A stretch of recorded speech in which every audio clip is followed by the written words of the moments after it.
started screening entry into India from mid-January itself, while also gradually increasing restrictions on travel. The step-by-step approach has helped avoid panic.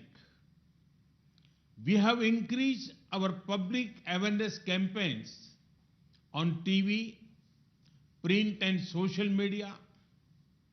We have made special efforts to reach out to vulnerable groups. We have worked to quickly ramp up capacity in our system, including through training our medical staff across the country. We have also increased diagnostic capabilities. Within 2 months, we moved from one major facility for pan-India testing to more than 66 such labs. And we have developed protocols for each stage of managing this pandemic.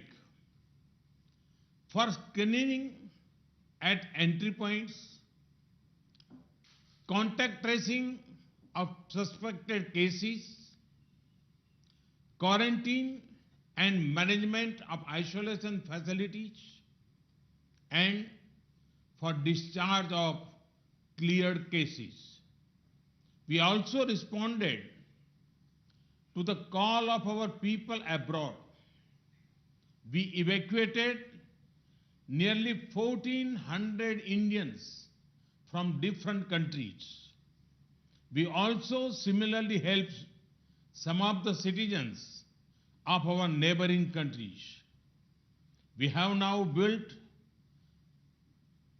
a protocol for such evacuations, including carrying out testing by our mobile teams deployed abroad. We recognize that other countries would be also concerned about their citizens in India. So, we briefed foreign ambassadors about the steps we were taking. Excellencies, we fully recognize that we are still in an unknown situation. We cannot predict with certainty how the situation will unfold despite our best efforts. You must also be facing similar concerns. This is why it would be most valuable for all of us to share our perspectives. I look forward to hearing your views. Thank you very much. I now request His Excellency President Ghani to share his thoughts with us. Thank you, Mr. Prime Minister. Again, best wishes to Prime Minister Oli. And thank you for taking this very important initiative. All that is normal is disrupted, and all that seems solid is melting into thin air. We are into unknown territory, and our vulnerability, Excellency, comes from our openness. Our greatest vulnerability is that we have an open border with Iran, one of the major centers, and the flow cannot be stopped. And the province of Herat is become the central node for preventing the spread and diffusion of this deadly disease to the rest of South Asia. I have the following 5 proposals. 1, modeling of diffusion impacts and scenarios for management. Unless we model the diffusion, we will be facing Assumptions from China or the United States or Iran are not suitable to our situation. I request the task force of SARC to be able to do this. Second, telemedicine, because the second and third order impact of this, particularly on poor and vulnerable and women, is very significant. If we could create a common framework for telemedicine for diagnosis of related issues and as advances take place, how to be able to coordinate. Third, as a landlocked country, which is simultaneously the heart of Asia, closing of borders where essential will result in significant problems regarding availability of medicine, food, and basic goods. Can we coordinate to be able to create controlled flows that both allows transactions to take place while focusing on the essentials? The fourth issue for us, Excellencies, because, and all Excellency, because we've cancelled schools, prayers have been stopped. How do we keep women, youth, and children occupied? Since India in particular and South Asia are leaders in distance education and self-learning, can the SARC satellite and India satellite be made available so we can keep people, because social distancing that is necessary cannot just take place. And my fifth proposal, Prime Minister, distinguished Prime Minister, since India is both a very important member of SARC and a member of the Shanghai Council, Cooperation Council, in Shanghai, both with China, that is our deepest sympathies, in Iran. Can we coordinate between SARC and the Shanghai Cooperation Council through your initiative? How much of the experience of China is replicable to our situations, and how do we both learn and help Iran? I thank you again for this opportunity.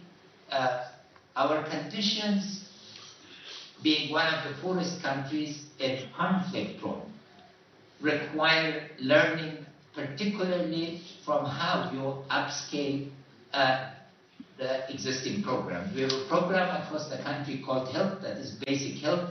And if there are other countries that have upgraded their basic systems to cope with this, we'll be extremely grateful for learning and yet sharing our experience. Thank you, Excellency. Thank you. Thank you, Excellency.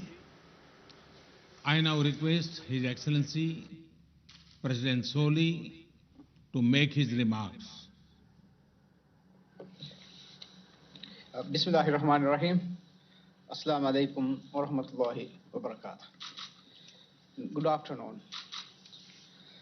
I too wish to begin by thanking Prime Minister Modi for this timely call for a regional initiative to combat the increasing threat of COVID-19 in the SAARC region. In times of crisis, we do come together. In 2003, for example, when the region faced the threat of SARS, the Maldives took the initiative and hosted an extraordinary meeting of SAARC health ministers that adopted a regional common strategy for tackling the virus. No country on its own can succeed in combating the virus.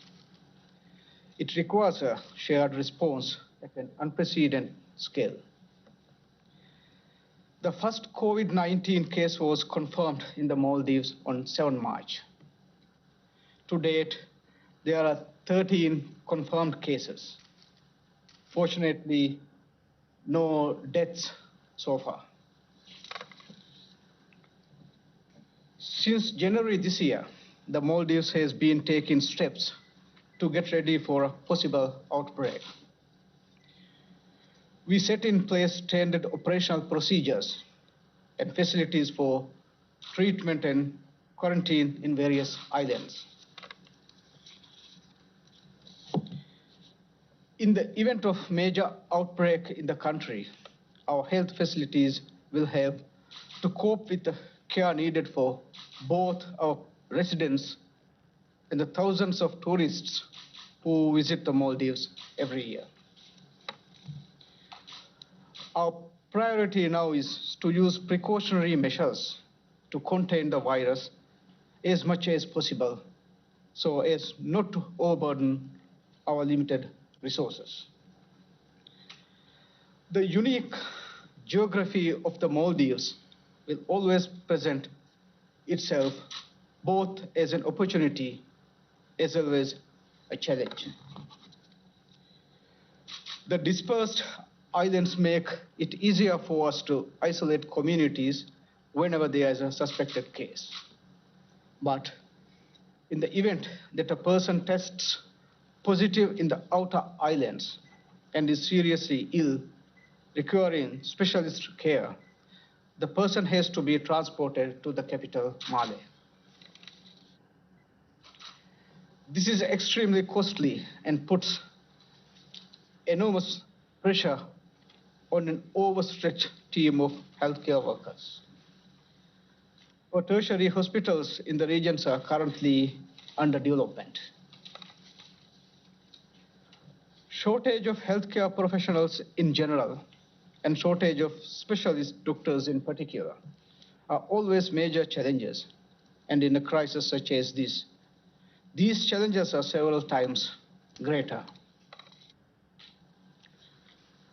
The Maldives is fortunate to have received general assistance from India, and I convey my government's appreciations to Prime Minister Modi and the people of India.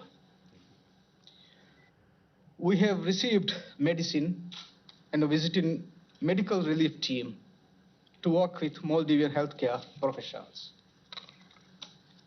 Excellencies, in the Maldives, the virus is showing in the most destructive fashion the country's vulnerabilities to external shocks. Tourist arrivals started to decline considerably several weeks before the first case was reported. In February this year, arrivals declined by 14.3%. And in the first 10 days of this month, arrivals have already declined by 22.8%. The decline in tourist arrivals has now become so sharp that if the current trend continues, we will have a 35% drop this year. Any significant decline in tourist arrivals has a ripple effect on the Maldives economy. Tourism contributes over a quarter of the country's GDP and is the source of well over 2/3 of foreign currency to the country. Every other job-creating and revenue-generating activity in the country is either directly or indirectly dependent on the tourism industry. Our industry is also deeply linked to many businesses and supply chains within SAARC region, who will feel the knock-on effects from the downturn in the Maldives. China and Italy are the most severely affected countries of the virus, and they are also the number 1 and number 3 source markets for Maldives tourists. Since the beginning of February, in the case of China, and March, in the case of Italy, arrivals from these 2 countries have been restricted. As a result of this decline, the Maldives is now facing a serious shortfall in foreign currency earning, estimated to be at $450 million. If the foreign currency shortfall continues, it will have a detrimental impact on the Maldives economy, which has an extremely high dependency on imports. The revenue and foreign currency shortfall are also seriously hampering the government's ability to respond to COVID-19 rapidly. The decline means serious shortage in total government revenue. Current estimates show that if tourist arrivals continue to decline, Maldives will be looking at a shortfall in government revenues between US dollar 135 to 135.9 million and US dollar 446.6 million this year. I am therefore in full agreement with Prime Minister Modi on the need to formulate a comprehensive regional strategy. Such a strategy should, we believe, comprise three key elements. First, we should create space for closer cooperation between the health emergency agencies to ensure that the countries in SAARC have unhindered exchanges of information about the virus and best practices. Second, there is a profound need to formulate an economic relief package targeted to the affected countries. Third, a comprehensive regional strategy to fight COVID-19 should include a long-term recovery plan for the region.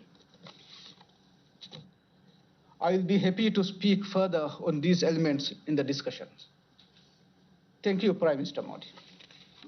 Thank you, Excellency. Now I request His Excellency President Rajpaksha to share his thoughts.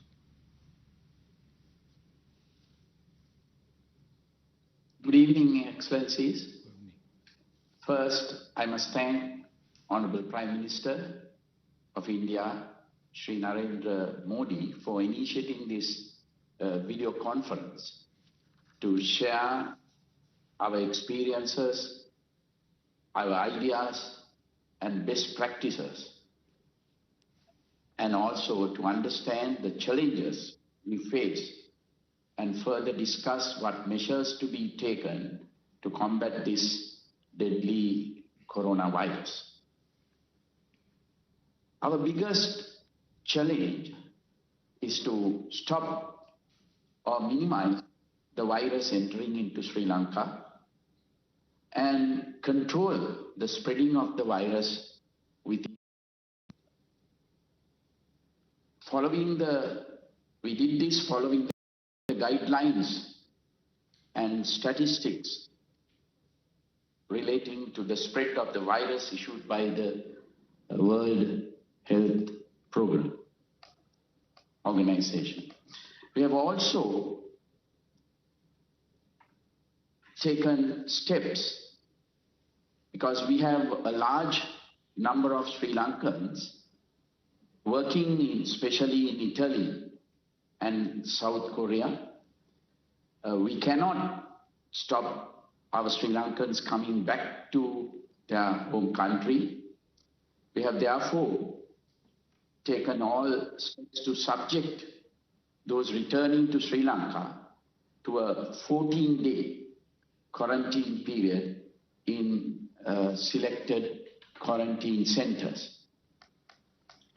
As it is important to restrict social gatherings, we have advanced the usual April school holidays to commence from 11th March. Further, we have closed all universities and other educational institutes, also with the aim of minimizing social interaction.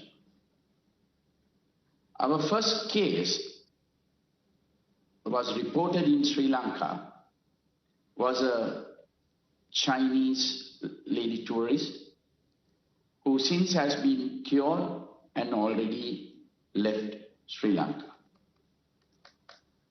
The first Sri Lankan to be infected was a tour guide who had contracted the virus from a few Italian tourists who have already left the country.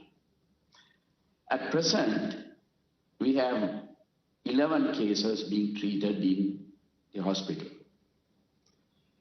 There have been no deaths reported so far. We have a specialized infectious diseases hospital, IDH, close to the city, Colombo, with intensive care facilities. This hospital has successfully treated even the first case reported. In all other hospitals designated to treat any suspected cases or coronavirus cases, proper personal protective equipment is used. We have also requested those who show flu symptoms to seek urgent medical attention and also self-quarantine themselves. Close associates of these persons showing any flu symptoms have also been strongly advised to be subject to self-quarantine. The area police and the public health inspectors are closely monitoring the progress of the suspected patients. Public health inspectors undertake daily visits to check on these persons who are self-quarantined. We have also established a national task force comprising all major stakeholders with the power and authority to take crucial decisions have been set up and meet on daily basis with close and constant monitoring of all aspects relating to the spread of this deadly virus. A 24/7 office with hotlines has been established to coordinate all activities related to battling the spread of the virus, quarantine and testing and treatment of suspected and confirmed cases.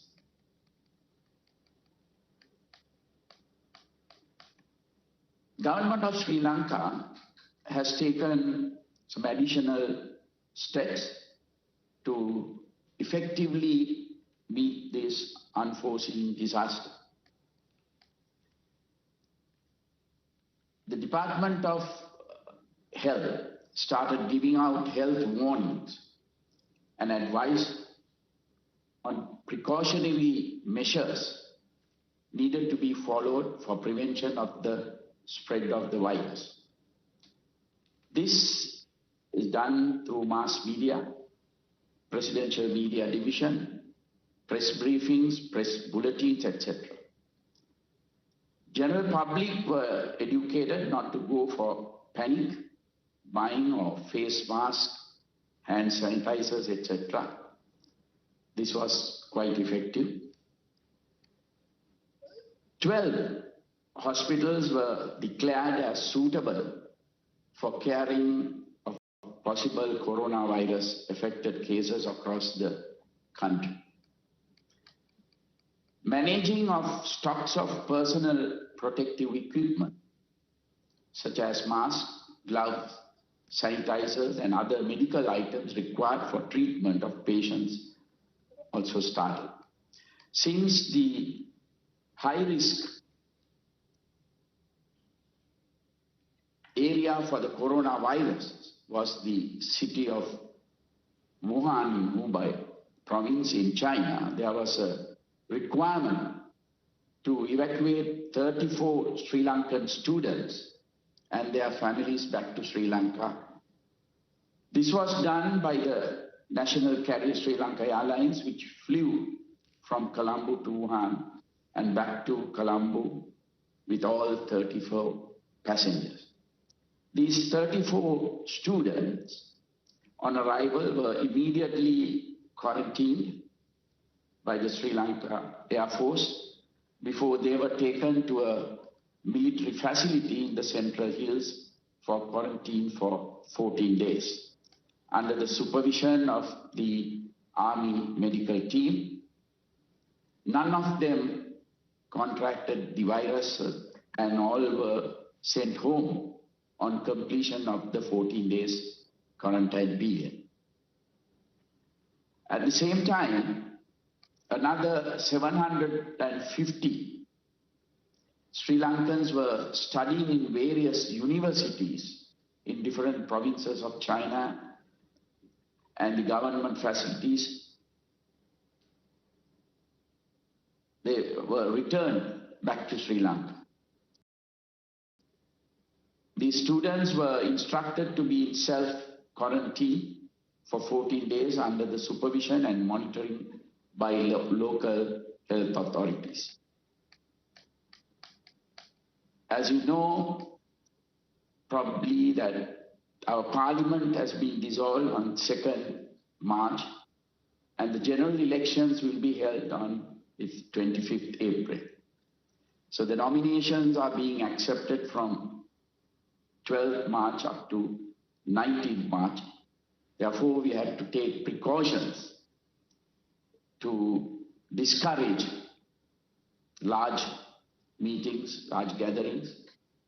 But the elections will be held as planned.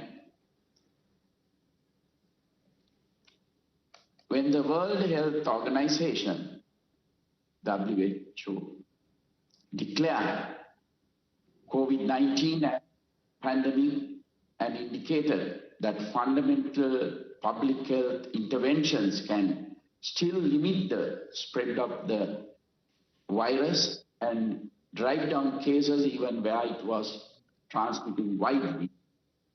Advisories were issued for travelers and precautionary measures were taken by limiting travel overseas of Sri Lankans unless it is essential to do so.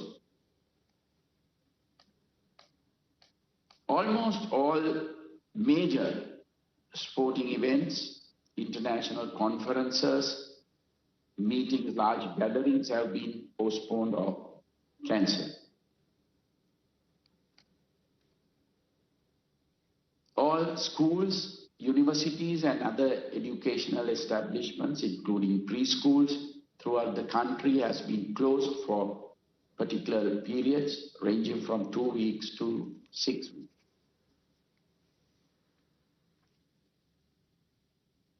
Even gatherings for religious purpose have been stopped by respective religious leaders, initially for 2 weeks.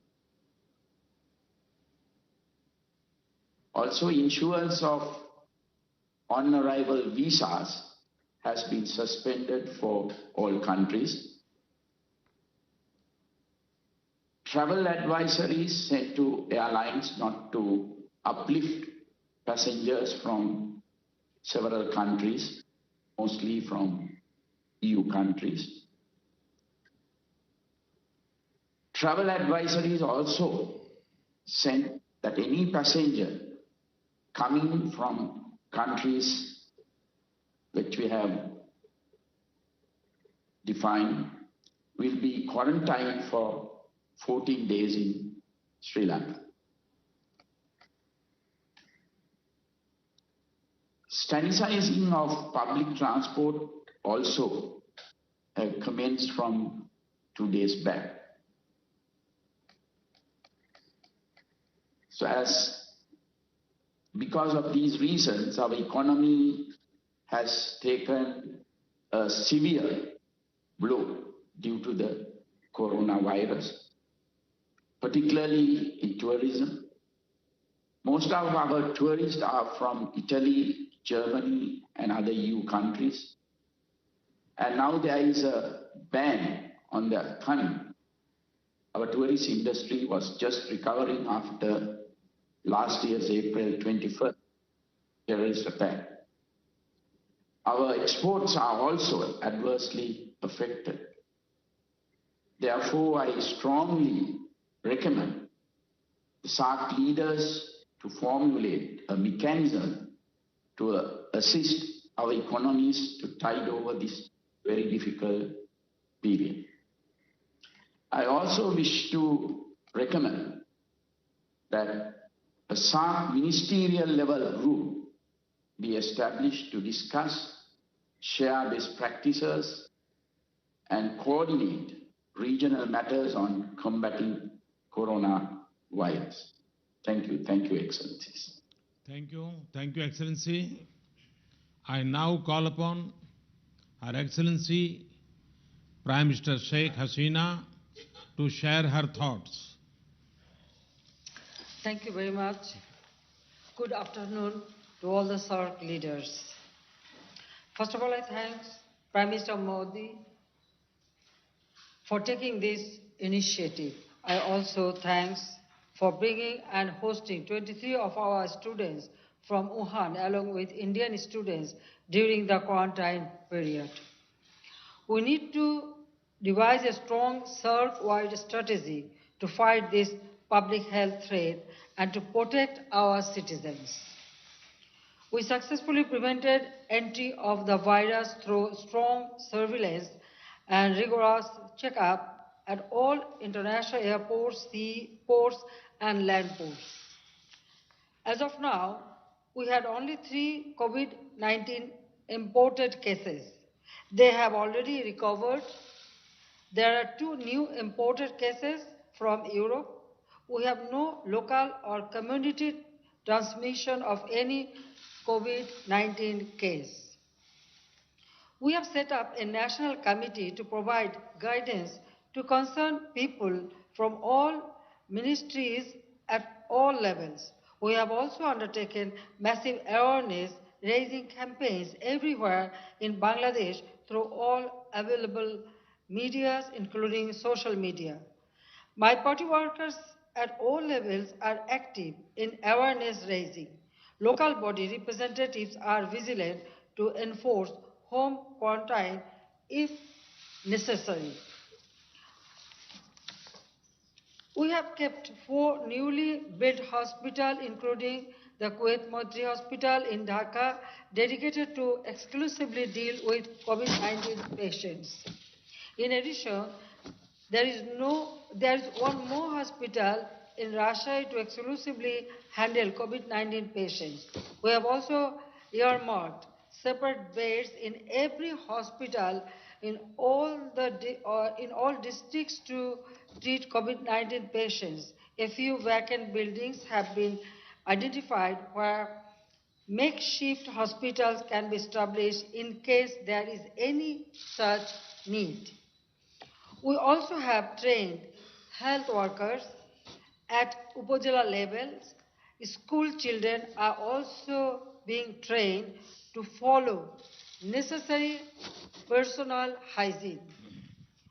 We have stockpiles of testing kits, infrared thermometers, isolation gowns, and masks. Excellencies, I have some proposals that all SAARC countries need to cooperate and collaborate closely to fight this pandemic. We need to force collaboration through our collective capacity, expertise, and resources. We are ready to share our capacity and expertise as well as the best practice with the SAARC countries, including providing logistic support if required.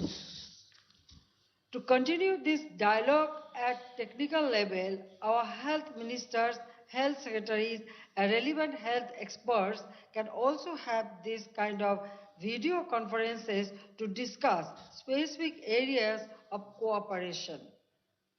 WHO Southeast Asia Regional Director may be invited to these video conferences. We believe it is extremely important to establish an institution to prevent and fight against any public health threats in South Asian region in future. In our third charter, it is already there about the healthcare. So we can work together for future, and in future any problem arise, we can work together and we can exchange or share our experience. And Bangladesh will be happy to host such institution if you all kindly agree. Excellency, I really thank you very much, especially Prime Minister Modi, to take the initiative. And also, I appreciate that after a long time, all the SAARC leaders get together. So it's a very crucial time for all of us. So we have to think about our people's goodwill. So I hope that this will show a new dimension or path to help our peoples of all our country and all the region. Thank you very much. Thank you, Excellency. I now request His Excellency Prime Minister Oli to make his remarks.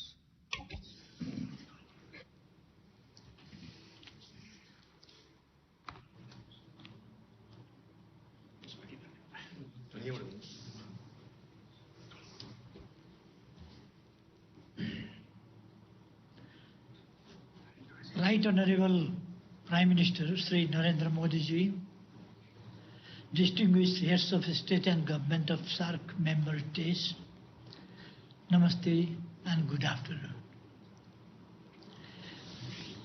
First of all, I would like to thank Prime Minister Sri Narendra Modi ji for taking this important and timely initiative, which I warmly welcome.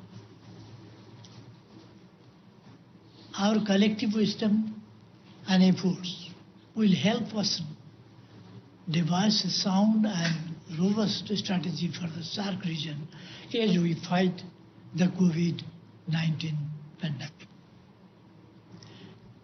I wish to thank Prime Minister Modi ji and all the distinguished leaders of SAARC member states for kind words and best wishes on my speedy recovery. Even though we had detected one suspected imported case, but the COVID-19 test proved negative. Yet we are aware of the high risk of possible outbreak at any time. We remain alert from preventing it. We have taken several measures to enhance our preparedness. Our efforts at the moment are geared towards preventing this disease to enter into our country.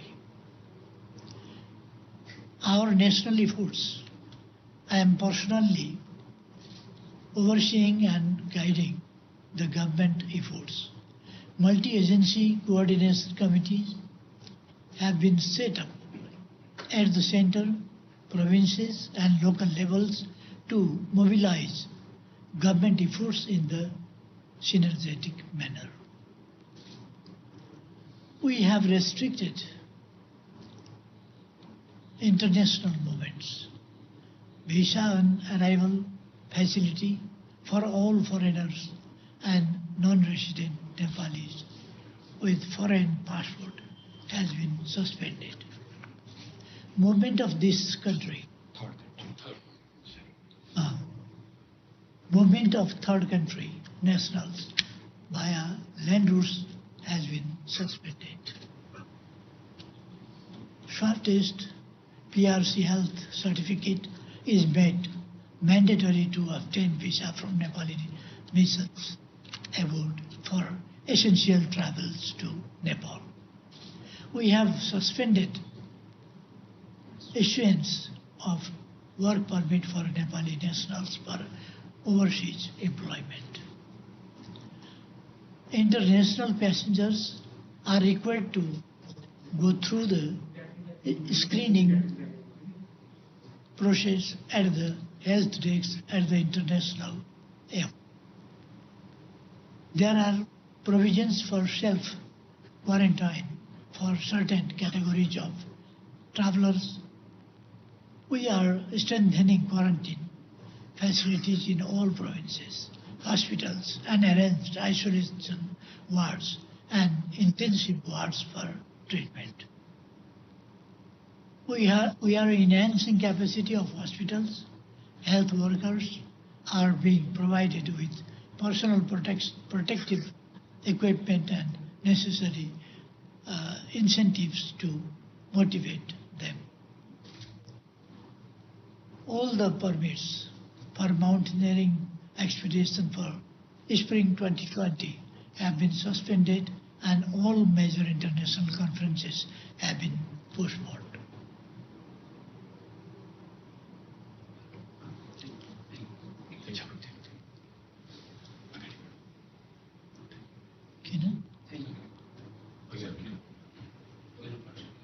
Okay. Thank you very much. Thank you, Excellency. Now I call upon His Excellency Prime Minister Dr. Lotte Schering, who is an experienced surgeon. Prime Minister Schering, we are all keen to hear you. Please.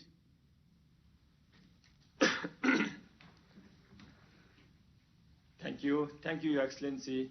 Before I start, I would like to take this opportunity to convey my King's greetings to all the heads of the states and heads of the governments here.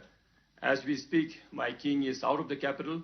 He is in the district places, ensuring healthcare services, ensuring COVID-19 surveillance system, and trying to motivate our healthcare services and service providers, as well as asking all the people of Bhutan to be on the same page when this pandemic strikes Bhutan. So with this, I also would like to take this opportunity to express my King's greetings and greetings of all of us to Prime Minister Oli for his speedy recovery. And similarly, we also would like to wish Prime Minister Hasina for our father's 100th birthday celebration in few days. So with this, I would like to thank Prime Minister Modi for your excellent leadership to bring all of us together, because togetherness is required at all times. But when the whole world is fighting one common disease that we cannot see with our naked eyes, I think it's very important that all of us come together and leave behind our differences. And number two, I think it is very important that we communicate very clearly on this. Communicate between all the leaders of the world, communicate between central government with local government, communicate with the health planners and the people of the nations. So I think this is very timely, and I would like to thank Prime Minister Modi ji for your excellent leadership on this. To tell my colleagues on the experience of Bhutan on the lone COVID-19 positive that we had, it was the 5th of this month, last 5th of March evening, we had one lone imported case, a Bhutan lover, a Bhutan visitor who wanted to visit Bhutan, came to Bhutan, and then on the 3rd day of his visit, he showed some very abnormal signs, symptoms, and then on suspicion, we found out that he was COVID-19 positive by evening. Yet we wanted to confirm it, and the confirmatory test came just before midnight, around 11:30 p.m. By then, our health officials had all gathered in the ministry. Even my king also came to the ministry, and we all started because we knew that we had the first confirmed positive case. So throughout the night, we worked very hard. Our surveillance system that was already in place was initiated, activated overnight, and starting midnight till 7 a.m. the coming morning, that is 6th of March, we managed to trace the whole path of the first positive case. We managed to identify all the 48 primary contacts. We managed to send all the contact tracers and surveillance team to their respective places and inform them of the importance of house quarantine that first morning. And then as the day unfolded, we managed to pull them out and bring them to the formally identified quarantine facilities.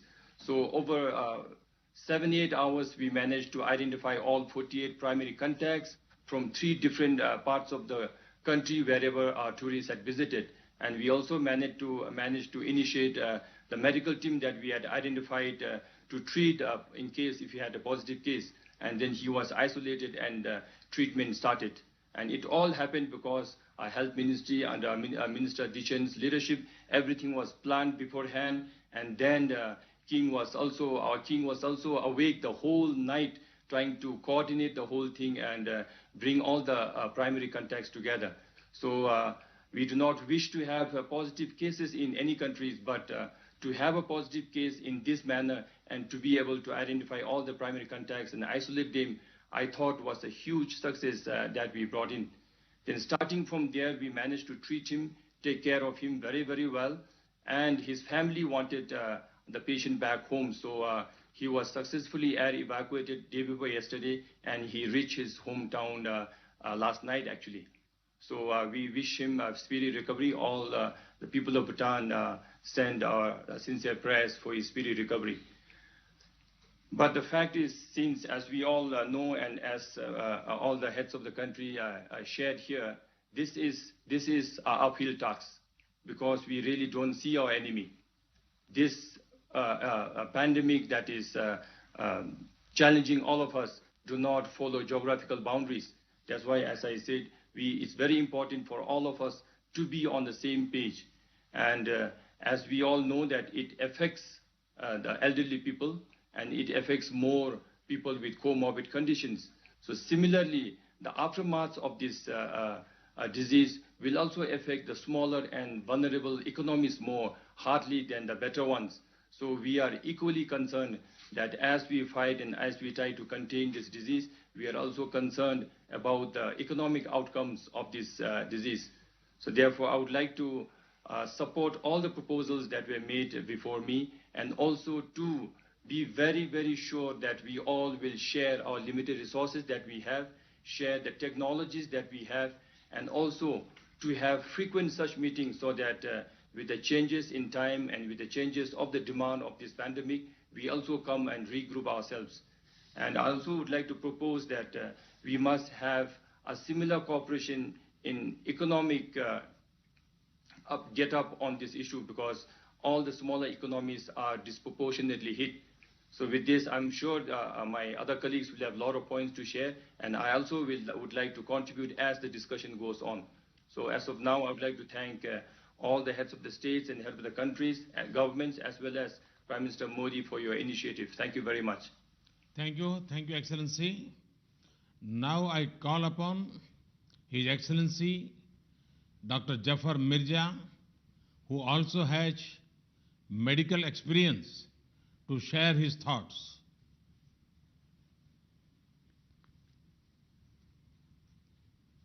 Bismillahirrahmanirrahim, and Assalamu alaikum to honorable heads of state and government and Secretary General SAARC. First of all, I would like to wish good health to His Excellency Prime Minister of Nepal. Your Excellencies, the COVID-19 pandemic is one of the most serious global health emergencies witnessed in the last 100 years. At the same time, when it has been characterized as a global pandemic, it is deemed controllable as well, provided timely and appropriate public health measures are put in place.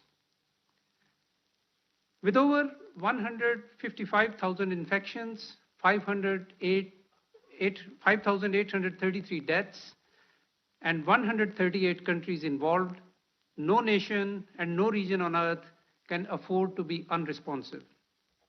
Least of all SAARC, which is home to 1/5 of the humanity, several of the world's largest megacities, and many of the most densely populated regions. Pakistan shares the common concern over the potential of COVID-19 affecting South Asia. All our countries now have confirmed cases. Mercifully, the SAARC region has so far evaded the worst ravages, but given the experience of other countries in other continents, there is absolutely no room for any complacency. While hoping for the best, we have to prepare for the worst. The World Health Organization's four-pronged advice offers a reasonable way forward, namely, A, prevent, B, detect, C, respond, and also D, conduct research and innovation along the way. Excellencies, Pakistan has been involved in containment efforts right from the outset of the outbreak. We have been alert to the dangers and have put in place appropriate public health measures and developed required protocols and guidelines for the safety of our people. We have been matching our measures to real-time risk assessments. While we have stressed the need for prevention and caution, we have strongly advised against panic. A calm, calculated, and deliberate response is the need of the hour. Pakistan was among the first few countries to undertake a joint external evaluation for the state of preparedness to cope with health emergencies in the context of International Health Regulations 2005. In close collaboration with World Health Organization, we have been taking steps to appropriately restrict movement to and from the affected countries, regulate for flights, institute health screening measures at entry points by member states, and establish quarantine/isolation facilities.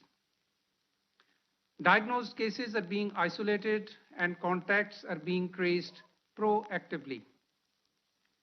Prime Minister Imran Khan is personally overseeing these efforts. Resultantly, Pakistan has managed so far to keep the cases to a relative minimum, an achievement that WHO has recently recognized as a good practice and has commended it. National Security Committee recently convened for the first time on a national health issue, chaired by the Prime Minister Imran Khan, and has decided to take major steps to contain the spread of COVID-19. The 4 pillars of our response strategy include: 1, governance and financing; 2, prevention; 3, mitigation; and 4, communication. We have decided inter alia: 1, to close all our educational institutions for 3 weeks, close the entire western border for 2 weeks, restrict international flights to 3 airports only, and to ban all large public gatherings, and reinforce screening and administrative measures at the seaports and at the ground crossings. The situation is being monitored closely, and appropriate measures are being taken through a systematic consultative review process. The National Disaster Management Authority has been mandated to lead the interagency effort, and command and control centers have been established at the federal and provincial levels. Effective coordination and surveillance at all levels is critically important. Excellencies, the COVID-19 pandemic forces us to think not in terms of nations and states, but as a collective. If our health systems, disease surveillance systems, and preventive measures are unable to cope, the human and economic cost alone can be staggering. The cumulative impact will dampen region-wide growth prospects and negatively affect the national development agendas. At their current stages of development, the SAARC members can ill afford such a setback. The unprecedented challenge therefore warrants an unprecedented response. We must recognize that the national and local responses still remain the key, and they are the most critical. It is equally important to pursue, however, evidence and science-based responses. Stigmatization and stereotyping is counterproductive. The SAARC Secretariat is best placed to coordinate regional endeavors. With this in view, Pakistan proposes, like other excellencies, that the SAARC Secretariat be mandated to: 1, establish a working group of respective national authorities for health information and data exchange, as well as coordination for responses in real time. And 2, like His Excellency President of Maldives and Her Excellency Prime Minister of Bangladesh, Pakistan would like to reiterate its earlier proposal of hosting SAARC Health Ministers Conference at an appropriate time. 3, reach out on behalf of SAARC countries to specialized development partners, including World Health Organization, for mobilization, for technical advice and resources. 4, follow WHO guidelines and implement exit health screening for travelers in the region to avoid cross-border spread. 5, a regional mechanism is proposed to share disease surveillance data in real time about prevalence and incidence of communicable diseases and public health events of regional significance. And lastly, learn from and disseminate the experience of SARC observer states, particularly China, which has effectively addressed the COVID-19 challenge despite being from where it originated. Excellencies, the challenge at hand demands sagacity, vision, and synergy of action. The strength and resilience of the people of South Asia is well known. We have no doubt that we will overcome these challenges. Thank you, Your Excellencies. Thank you. Thank you, Excellency. Thank you all for sharing your thoughts on the situation and the steps you have taken. We all agree that we are facing a serious challenge. We do not know and as yet know what shape the pandemic will take in the coming days. It is clear that we have to work together. We can respond best by coming together, not growing apart. Collaboration, not confusion. Preparation, not panic. In this spirit of collaboration, let me share a few ideas on what India can offer to this joint effort. I propose we create a COVID-19 emergency fund. This could be based on voluntary contributions from all of us. India can start with an initial offer of $10 million for this fund. Any of us can use the fund to meet the cost of immediate actions. Our foreign secretaries, through our embassies, can coordinate quickly to finalize the utilization of this fund. We are assembling a rapid response team of doctors and specialists in India, along with testing kits and other equipment. They will be on standby to be placed at your disposal if required. We can also quickly arrange online training capsules for your emergency response teams. This will be based on the model we have used in our own country to raise the capacity of all our emergency staff. We had set up an integrated disease surveillance portal to better trace possible virus carriers and the people they contacted. We could share this disease surveillance software with SARC partners and training on using this.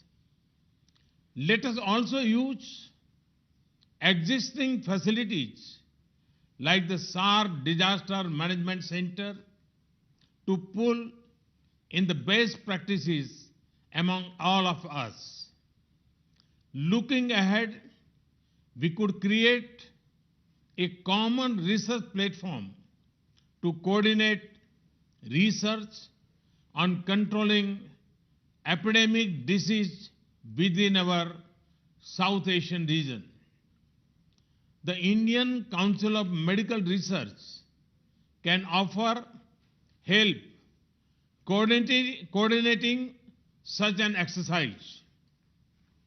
We can also ask our experts to brainstorm on the longer-term economic consequences of COVID-19 and how we can insulate our internal trade and our local value chains from its impact.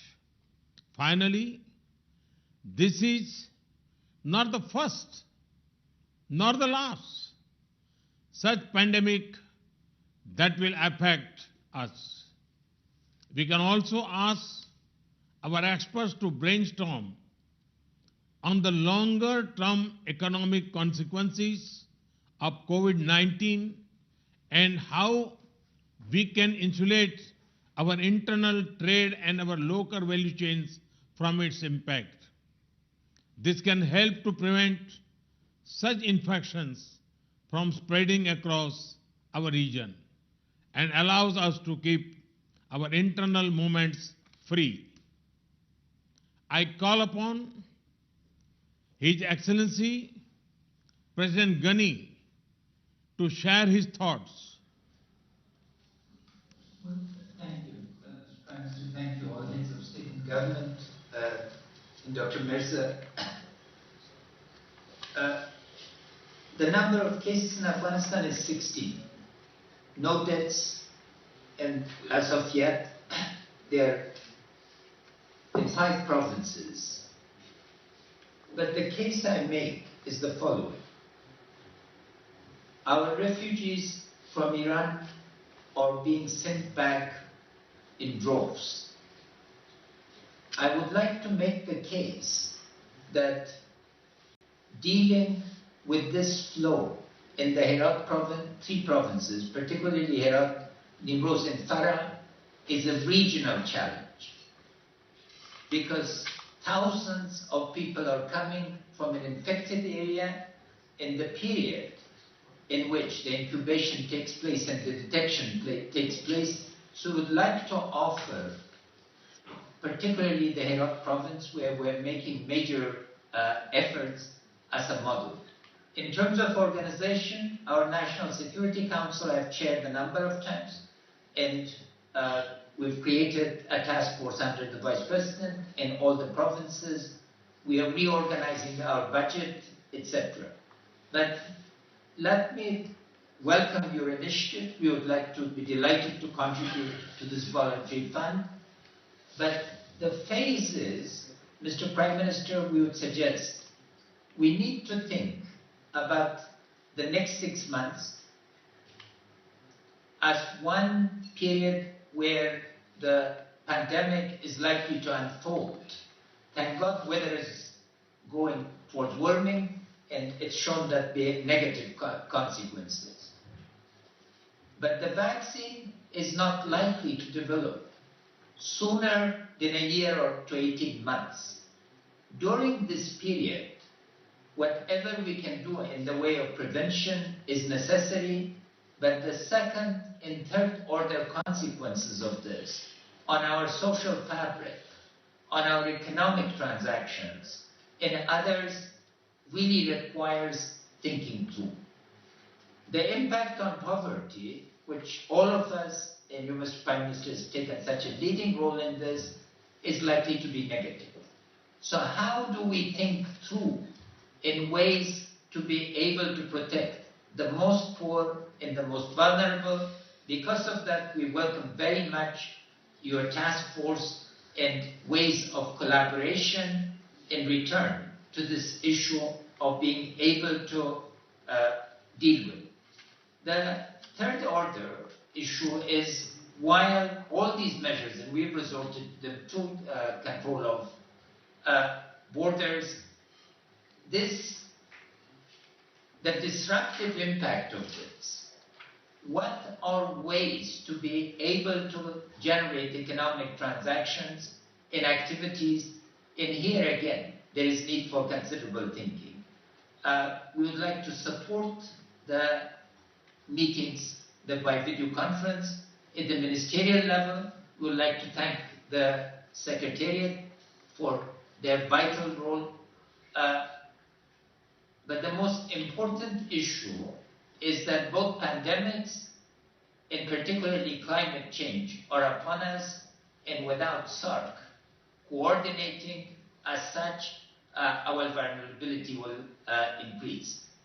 Once again, Mr. Prime Minister, let me thank you for convening this meeting and for the follow-up actions, and we would always be ready and willing to collaborate and to welcome coordination, learn from the best practice, and contribute to it as this global crisis unfolds. Thank you, Excellency. I request His Excellency President Soli to make his remarks.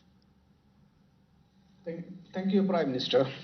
First of all, I welcome Prime Minister Modi's proposal, especially on preparation and longer-term economic recovery, and to form a COVID-19 emergency fund.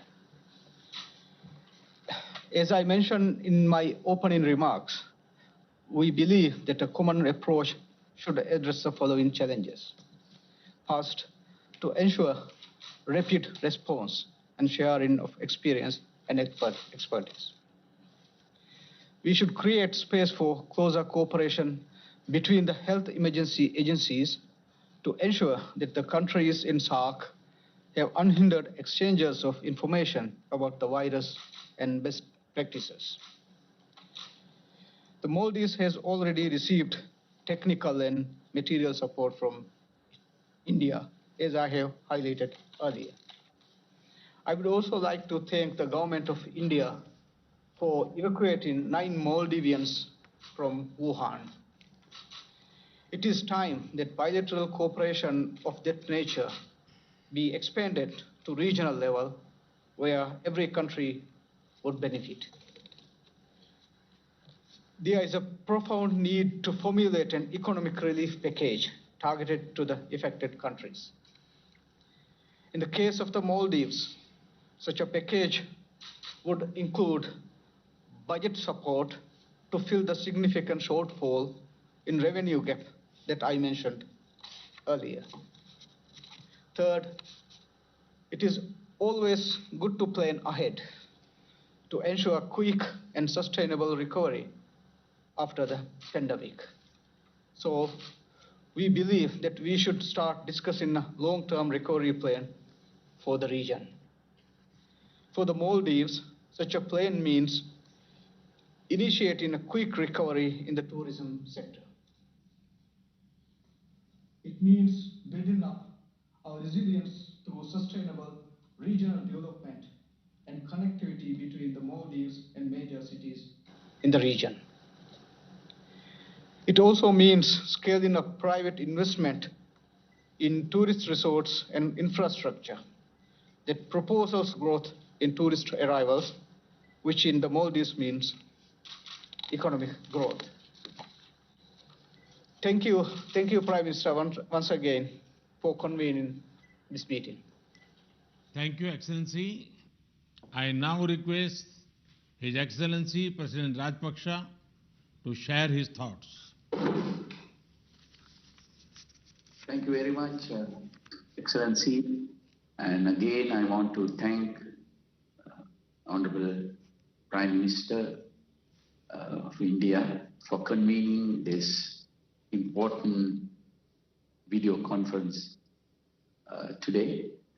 And we learned a lot of lessons from all the participants, and I thank all the heads of state for sharing their experiences and also good practices.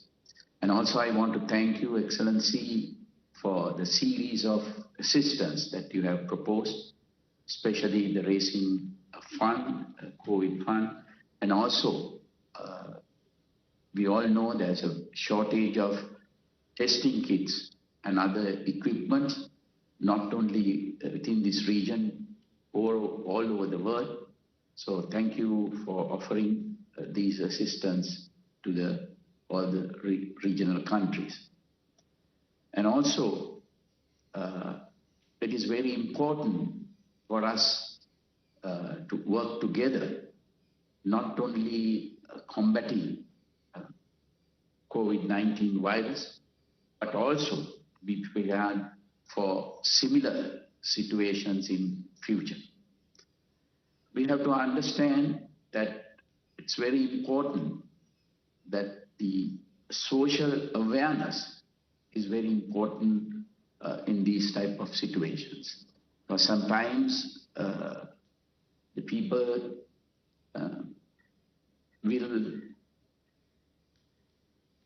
sometimes we have to take steps that sometimes the people can misunderstand these steps. Therefore, I think it is very important to all the time educate the citizen of the steps that we have to take for to prevent this type of situation. At the same time, it is important to control rumors, and also that will lead to panic. It is important to control our borders. That is the major steps that we have to take. It's a difficult one, but we have to take those measures to effectively control the situation. And also it is very important to have one place to disseminate information to the people, and also to decide on steps that we take. Otherwise it will lead to confusion among the citizens. Again, I want to thank Prime Minister of India for taking this action, and we hope that we can work together in future to counter any adverse situation. Thank you very much, Excellency. Thank you, Excellency. I call upon Her Excellency Prime Minister Sheikh Hasina to share her thoughts. Thank you very much, Prime Minister. And well, thanks again for convening this meeting. This initiative should not end here. It should continue through our officials, also our health experts. They can work together and they can continue the discussion how we can combat at present situation or the challenge of COVID-19 and other diseases. Let us not forget how we all are interconnected in today's world. Now, whole world is suffering, and the people. I think this is for the first time it happened. Because of this COVID-19, now people from everywhere, actually the whole world become very much worried about it. So the initiative within us, the South Asian country, it is excellent idea, and we should find out a strategy, and I really appreciate and we welcome your ideas and initiatives.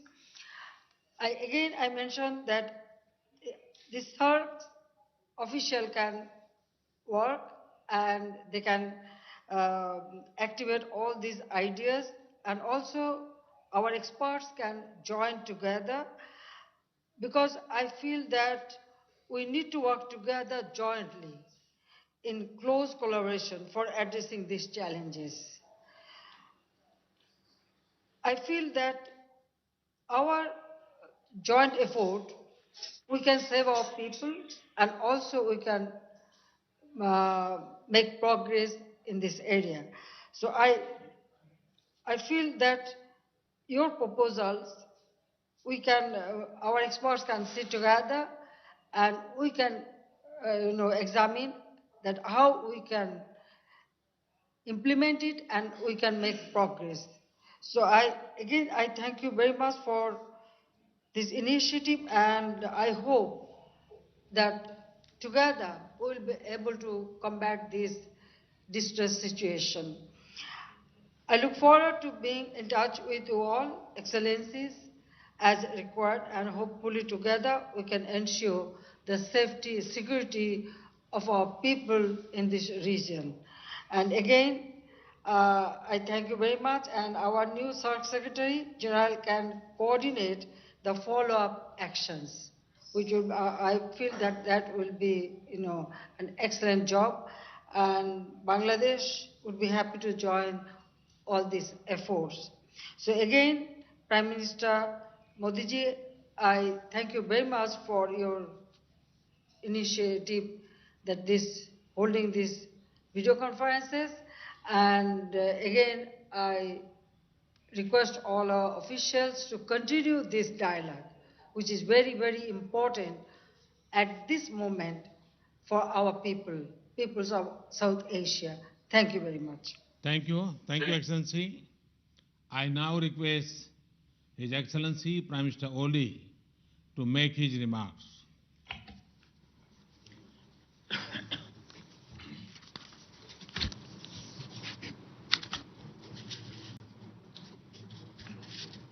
Thank you, Excellency Narendra Modi ji, the Prime Minister of India.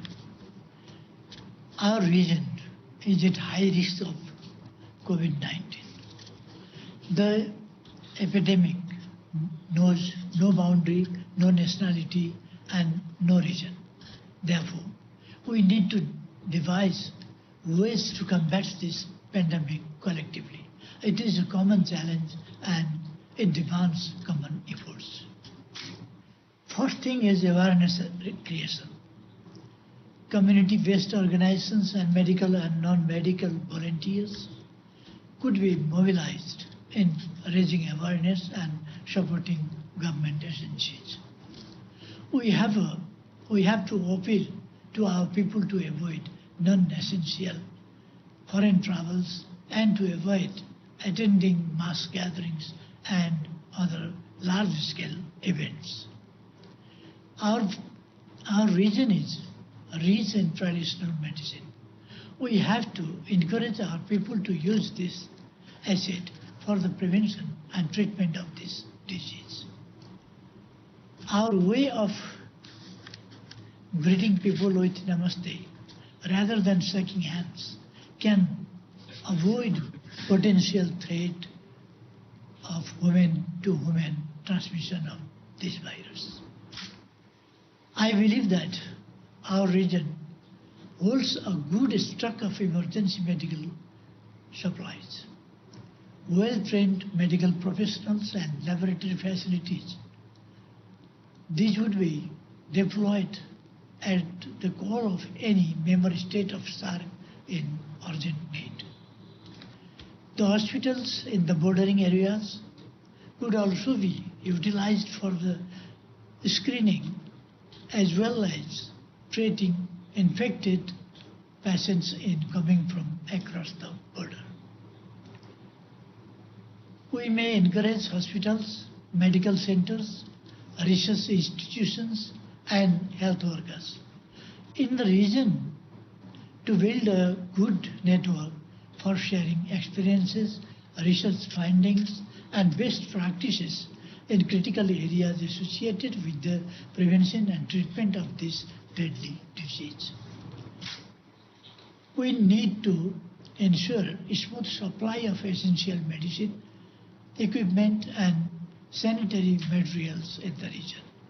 We may think of developing a SAARC-level mechanism to deal with critical health issues such as this. Establishment of a SAARC emergency medical center supported by a strong funding mechanism would be desirable.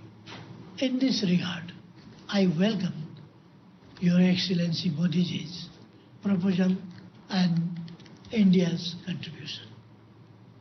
Nepal will also join soon in this fund. The economic cost of this pandemic is yet to be assessed. I am sure it is going to cost all of us dearly if it is prolonged. Regional discussion on reviving our economies and supporting each other through providing easy access, establishing value chains and promoting intra-regional trade, investment, tourism and connectivity would be critically important. Thank you, Prime Minister Shri Narendra Modi ji. Thank you.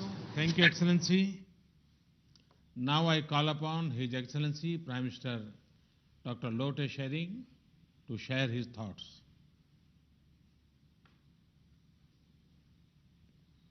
Thank you. Thank you once again. I personally feel that this is a wonderful opportunity for all of us to share our personal opinions. And I also would like to take this opportunity actually to thank all the healthcare providers who are in the forefront fighting this war with unseen enemy. And I also would like to send our prayers and condolences for all the dear thousands of lives lost. I would like to thank Prime Minister Modi's initiative in getting all of us together, as well as proposing to have emergency COVID-19 relief fund. That would again be a wonderful initiative, and Bhutan